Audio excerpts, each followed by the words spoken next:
fired for bringing her son to work. Then her new CEO said, "That was me once." Before we go further, please ensure to like, share, and subscribe for more interesting stories like this one. She didn't mean for him to hear the word fired. Not again. It was barely morning. The sun had just begun to nudge its way between the glass towers of the city, casting long golden lines across the streets. Most of the office buildings still slept in silence. But not Jasmine Fields.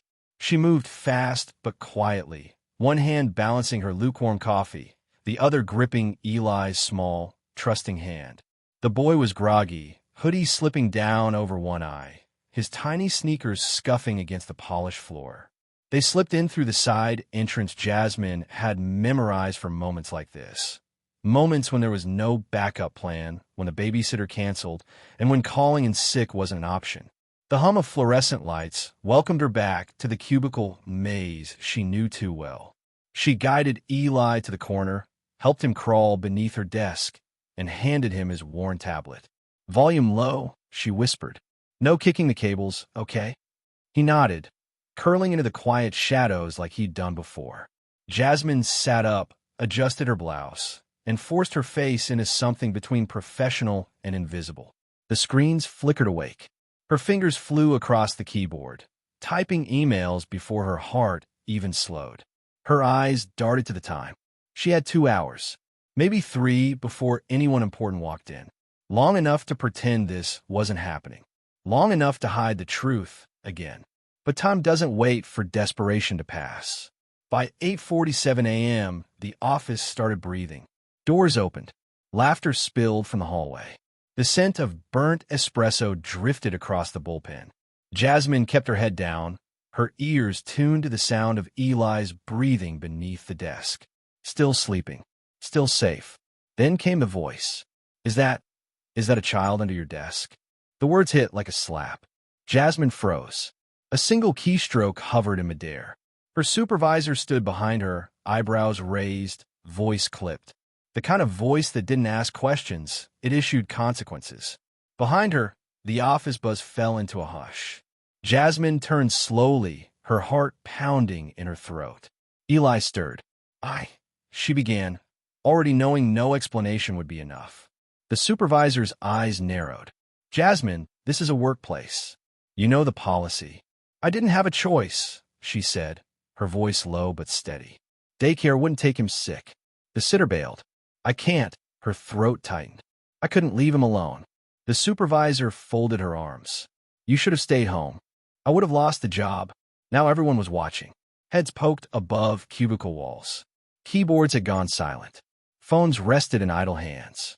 Jasmine felt the room press against her. She bent down to Eli and brushed a hand through his hair. He looked up, eyes wide and afraid. "Mommy," he whispered. She scooped him in her arms, her bag swinging over one shoulder. No one moved to stop her. No one moved to help either. As she walked to the elevator, tears threatened but didn't fall. She wouldn't cry, not in front of Eli. Not here. The doors closed behind them with a quiet hiss. And just like that, the world swallowed them again. She whispered into his ear, voice trembling, "We're okay." But even Eli could hear the lie. She'd always told herself she could stay invisible if she worked hard enough. Arrive early, stay late, hit every deadline, smile politely at the break room door. But today, invisibility had limits. Jasmine barely had time to stand before the presence of authority filled the room. Not one, but 2 figures approached. Her manager, Mark, with that stiff smile he wore during performance reviews, and beside him, an unfamiliar woman clutching a clipboard like it was a weapon. HR. The hum of the office faltered. Conversations quieted. Fingers slowed over keyboards. People watched, eyes flicking up from screens like nervous animals scenting blood. Mark's voice came first, measured, brittle. "Jasmine, can we speak with you for a moment?" She nodded instinctively, throat tight. But when she stood, Eli stirred again beneath the desk. The HR woman noticed. So did everyone else. "Oh," she said, her voice dry. "He's still here." Mark frowned. "We assumed it was a misunderstanding." Jasmine quickly bent, whispering to her son as she pulled him into her arms. "Sure, it's okay. Just stay close." She turned back to them, trying to explain. He's sick. Daycare refused to take him. I couldn't leave him alone. HR didn't blink. You violated our child-free workplace policy. It was one morning, Jasmine pleaded. I was careful. He didn't disturb anyone. I'm sorry. The woman interrupted, not sounding sorry at all. That's not how this works. Mark wouldn't meet her eyes. Behind them, the murmurs grew. Whispers surfed across cubicles, little waves of speculation and judgment. Jasmine caught the tail end of one. Unprofessional, and another. You'd think she'd have figured something out. Her ears burned. The HR woman gestured to the hallway. Security is on the way. You'll be asked to return your badge and gather your belongings. Jasmine stood frozen. Eli clutched her shoulder now, sensing the shift. His voice, soft and scared, curled around her like smoke. Are we in trouble, Mommy?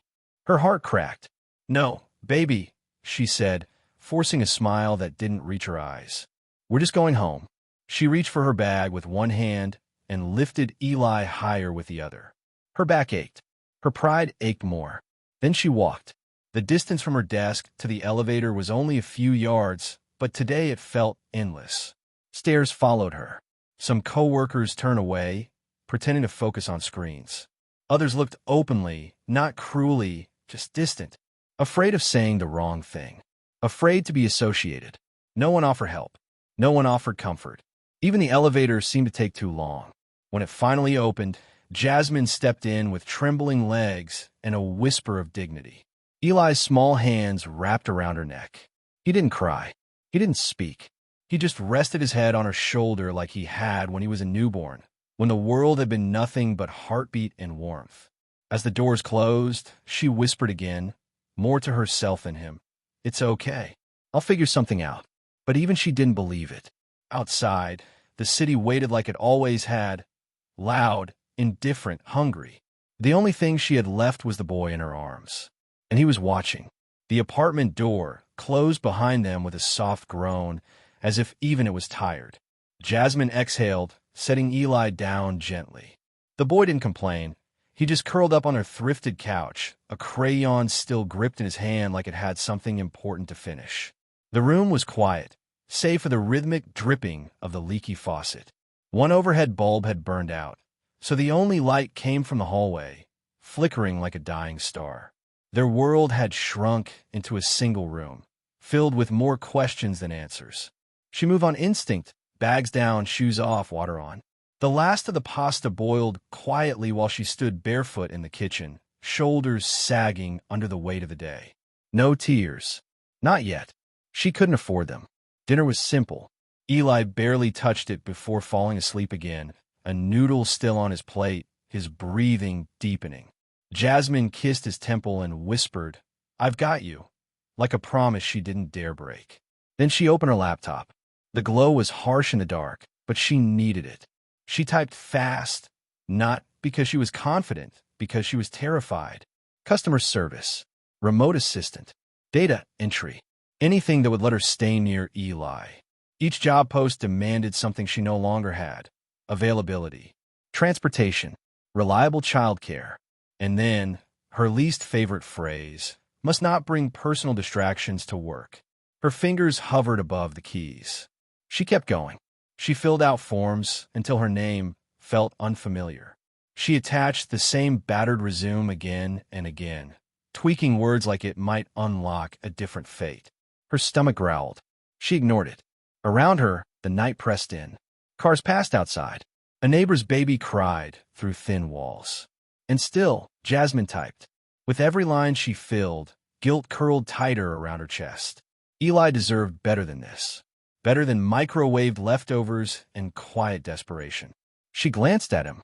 He'd shifted, one hand reaching into the empty space beside him, searching even in sleep. She got up, pulled the blanket over him, tucked it around his shoulders. He murmured something soft, maybe a dream, and smiled faintly. That smile gave her enough strength to sit back down. She rubbed her temples. Her eyes burned. But then, like a flicker of something unreal, a new listing popped up. Bold, fresh, almost glowing against the gray of every other rejection. Executive assistant needed, immediate hire. Start tomorrow. No degree required. Jasmine blinked. It couldn't be real. She clicked. No elaborate job description. Just basics, strong communication skills. Willingness to learn. Discretion. Compassion preferred. She read it twice. Then a third time. Her cursor hovered over the Apply Now button. Her mind screamed skepticism. There had to be a catch. No one hires overnight. Not without interviews or credentials. But her heart whispered something else, maybe, and she needed a maybe. Her hands trembled as she uploaded her resume one last time. This time, she didn't tweak it. She didn't overthink. She just hoped. She pressed send. Outside, dawn began to tease the edges of the sky. Inside, Jasmine leaned back in her chair. Not relieved. Not yet. But for the first time in days, she let herself breathe. And as the screen dimmed and Eli stirred behind her, the world shifted just a little. Enough. The sky was still undecided, half gray, half gold, when Jasmine stepped off the bus, gripping her resume like it could shield her from whatever waited inside. Her borrowed blazer itched at the sleeves. The shoes pinched, but she held her head high, even as the mirrored glass of the towering building reflected someone she barely recognized anymore. Tired, hopeful, afraid. She whispered a silent prayer, thinking of Eli tucked safely next door, still sleeping in his Spider-Man pajamas. The lobby was hushed and polished, with air too crisp to belong to the real world. She crossed the marble floor slowly, trying not to scuff the shine, heart thrumming like it could be heard through her blouse. Miss Fields, a voice called gently. A young woman with a clipboard smiled, gesturing toward the elevator. Right this way. He's expecting you. He? Jasmine nodded, following without asking. Each floor ticked upward, her nerves climbing with it. The elevator chimed.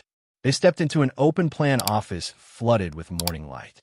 It was sleek, glass partitions, brushed steel fixtures, but not cold. A coffee bar stood in the corner. Framed art lined the walls. Fresh flowers sat in a vase at the front desk.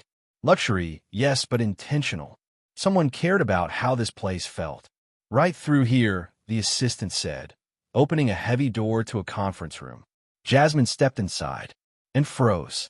There, seated at the head of the table, was a man she didn't recognize, but somehow she couldn't look away. He looked young, early 30s maybe. Sharp suit, no tie. Clean cut, but not stiff.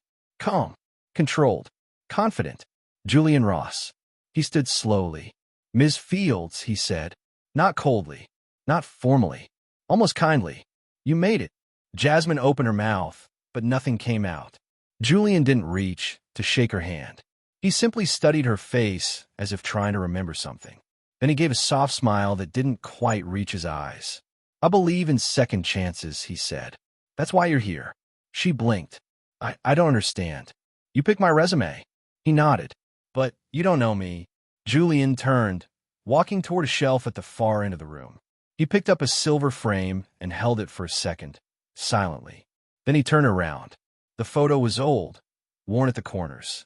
A woman, mid-20s maybe, sat on the steps of City Courthouse, a small boy tucked beside her, clinging to her side. That was my mother, he said. And me? Jasmine stared.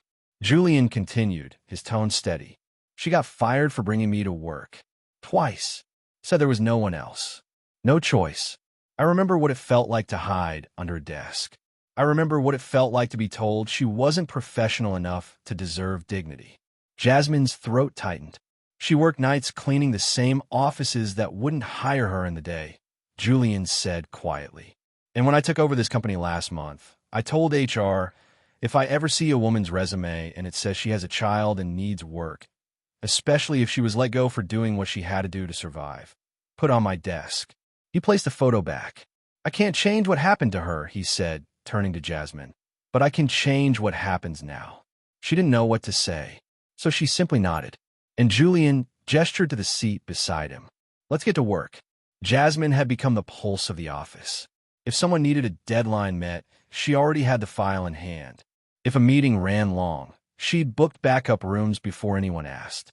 Her inbox was cleaner than her apartment, her calendar tighter than her budget. People noticed, clients, directors, even Julian. She wasn't just good. She was vital. But under the surface, Jasmine lived on a wire pulled too tight. She smiled through exhaustion, nodded through anxiety, and lied when anyone asked about her evenings. "Oh, his nanny's amazing," she said breezily over lunch. "He's at a friend's," she'd whisper when running out early. No one asked too much. No one pried. That was how she liked it. Every day at exactly 5:01, she shut down her computer, grabbed her coat, and left like clockwork. Her heels clicked with urgency through the hallway, as if each tick of time might cost her more than anyone else in the building could understand. One Tuesday afternoon, the air was thick with rain outside, heavy with pressure inside. Jasmine stood by the elevator, motionless, phone pressed to her ear. Her lips were tight, her eyes glassy. Julian stepped out of a meeting and caught her just as the call ended. "Everything okay?" he asked gently. She turned too fast, forced a smile. "Fine," she said, but her voice cracked on the I. Julian hesitated, then let it go. He always did. She was too proud, too private, and he wasn't the kind to push without invitation. Later, in her small glass-walled office, Jasmine sat frozen. The lights were still on, but the room felt dim. In her lap was a photo. Eli, age 6, smiling with 2 missing teeth and a purple dinosaur painted on his cheek from school fair. She stared at it. The babysitter had quit. No notice. Just a text. "I'm sorry, Jasmine. I can't keep doing this. He's a sweet kid, but it's too much." Her breathing came in short, ragged bursts. She clutched the photo. Close her eyes. You can't lose this job. You can't lose him. But the panic curled tight around her ribs. And still, she got up, pushed through, handled calls, sorted files, sent memos. No one saw the shaking in her hands. No one saw her wipe tears before the next meeting. Except Julian. He noticed everything. The way her shoulders hunched tighter by the week. The quiet thank yous that sounded more like apologies. The tremble behind her smile. And then the storm came. A real one this time. Flash floods, snarled traffic, a city shut down by sheets of water and wind. Buses stalled. Schools closed early. And when Jasmine couldn't reach another sitter, couldn't find a neighbor to help, couldn't do anything but try, she brought Eli. Again, she walked through the glass doors holding his hand, soaked to the bone. He wore rain boots too big and a backpack too small. His hair stuck to his forehead in wet curls. Jasmine didn't try to sneak him in. She didn't have the strength. She just stood in the lobby, heart pounding, Eli clinging to her coat. Her worst fear walked up to meet her. Julian. He said nothing at first, just looked at her, then at the boy, then back at her. "Morning," he said simply, stepping aside to hold the elevator. She blinked, hesitated, then stepped in. This time, she didn't lie. She just whispered, "I didn't have anywhere else." Julian didn't reply, but he pushed the top floor button and handed Eli a tissue from his pocket. The silence wasn't judgment. It was understanding. And Jasmine wasn't sure whether to cry or exhale. Maybe both. Rain clung to Jasmine like guilt. She had dried Eli's jacket as best she could in the lobby restroom, but his sneakers still squeaked with every hesitant step. Her own clothes were damp, sticking to her skin as if to remind her of every boundary she was about to cross. Again, this wasn't like last time. This time, she wasn't trying to sneak him past the front desk. There was no plan, no whispered promises beneath a desk. She just didn't know what else to do. The glass doors slid open. The warmth inside made the cold feel worse. The receptionist froze mid-keystroke. A supervisor near the coffee station glanced up, lips parting in recognition and disbelief. "Is that a child again?" someone murmured. It was louder than a whisper, but quieter than mercy. Jasmine's breath hitched. She gripped Eli's hand, as if holding him close might make them invisible, as if love could erase protocol. Eli clung to her side, his tiny fingers trembling. Jasmine's mind spun with excuses she hadn't yet prepared. Her throat dried as she imagined the words they'd use this time. Insubordination, second warning, security. Then, footsteps echoed from the upper floor. Everyone looked up. Julian Ross stood at the landing, still in his raincoat, holding a folder in one hand. His gaze swept across the lobby, at Jasmine, at Eli, at every stiff spine and startled glance below. He didn't pause. He walked down the stairs slowly, with purpose. Jasmine braced herself, but when Julian reached them, he didn't speak to her. Not first. He crouched until his eyes were level with Eli's. The building stilled. "Hey, buddy," he said, voice gentle. "What's your name?" Eli blinked, unsure. "Eli." Julian smiled. "Nice to meet you, Eli. I used to be you." The room held its breath. Julian stood, turning toward the gathering crowd. Receptionists, assistants, managers clinging to clipboards and outdated policies. "When I was 6, Julian said, his voice calm but firm, "my mom worked in this exact building. She used to hide me under her desk when she couldn't find care. She begged for understanding. She got none." Eyes widened. Jasmine felt the weight shift in the air. Julian looked around again. That instant, nobody moved. Not even the supervisor who had already reached for her phone. Julian continued, each word slicing through the silence. "We don't fire people for being parents. Not anymore. We make space. We adapt. And most importantly, we lead with humanity." A pause. Then he looked directly at Jasmine. "Take Eli upstairs. Set him up in the conference room. I'll make sure he's got snacks and Wi-Fi. And we've got work to do." Jasmine's knees nearly buckled. She opened her mouth, but the words tangled behind the lump in her throat. Tears spilled without permission. All she could do was nod. Eli's hand tightened in hers. She wasn't being escorted out this time. She was being walked in. The sea of bystanders melted back to desks, but something had changed. You could feel it. Even in their awkward glances, their blinking disbelief, there was the flicker of recognition. Not pity, not policy, just possibility. Julian walked beside them as they stepped into the elevator.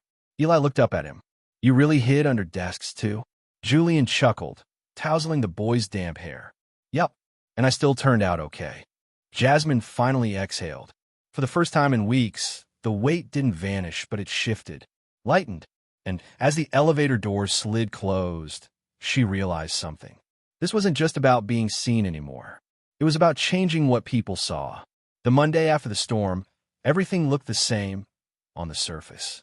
Elevators still chimed. Coffee still brewed. Keyboards still clicked. But in the heart of that corporate tower, something rare had taken root. Change. Julian Ross didn't make a grand speech. No camera crews. No press. Just an internal memo titled, "Because We Know Better Now." It detailed new protocols, emergency childcare support, flexible start and end times, stipends for single parents. A quiet room converted into a kid's corner, bean bags, coloring books, and a box of secondhand toys that someone from HR had brought from home. Every line of that policy held fingerprints. Jasmine's. At first, she tried to keep her head down, as she always had. She wasn't used to attention, but Julian had other plans. He invited her to meetings, asked for her input, listened. Then one day, he slid a folder across her desk. Head of Family Inclusion Initiatives, it read. Jasmine stared at it like it might disappear. "I'm not qualified," she whispered. Julian shrugged. "You're the reason we're doing this. You don't need qualifications. You are one." She didn't answer right away, but she didn't return the folder either. A week later, she accepted, and that's when the real work began. Jasmine sat across from department heads, twice her age, people who'd once walked past her without a second glance. Now, they leaned in when she spoke. She shared her story, once quietly, and let that be the groundwork. Her emails got read. Her calls returned. But what mattered most weren't the titles or applause. It was watching new mothers breathe easier on Monday mornings. It was seeing a father cradle his infant in the new family lounge while reviewing a spreadsheet on his tablet. It was catching Eli's drawing taped proudly beside the HR notice board, right above a flyer that read, "You don't have to choose anymore." Jasmine stopped lying about Eli. There was no longer a need. He flourished, thriving in school, telling anyone who'd listened that his mom worked in the office that helps parents. He'd grown out of the oversized hoodie, but not the wide eyes that always made her stronger. One afternoon, she passed her old cubicle. It was still there, neatly kept anonymous. But beside it now sat a tiny bookshelf with paperbacks, soft pillows, and a sign that read, "If your little one needs a break, let them read while you lead." She touched the edge of the shelf, then stepped back. In a final board meeting months later, Julian called the room to attention. "I'd like to introduce someone," he said, voice steady. "Not just a colleague, a change maker." He gestured to Jasmine. "She's not here because we made space for her," he continued. "She's here because she proved we were wrong not to. Jasmine Fields is the reason this policy exists. She was the proof we needed." There was no standing ovation, just a long silence, and then applause. But Jasmine wasn't crying this time. She stood beside Julian, nodding once. She'd fought quietly for so long, she almost didn't recognize the sound of being heard. This story didn't belong to her anymore. It belonged to the ones who would never have to hide their children under desks, who would never be told they didn't belong. To every parent who had ever whispered, "I'll figure it out," while doubting every word. Now, someone had made it easier to believe, and that someone had once been escorted out in silence, holding her son like a secret. Now, she walked out holding policy, and her head was high. If you enjoyed this story, ensure to like, share, and subscribe for more amazing, heartfelt stories like this. Also, let us know where you're watching from, and drop your thoughts in the comments. Mention the names Jasmine, Eli, and Julian. What moment moved you the most? Was it when Jasmine whispered, "I'll figure it out," or when Julian knelt and said, "I used to be you"? Stories like this remind us of the power of empathy and second chances. So join the conversation, celebrate resilience, and help spread messages that uplift. Someone out there might need this story today.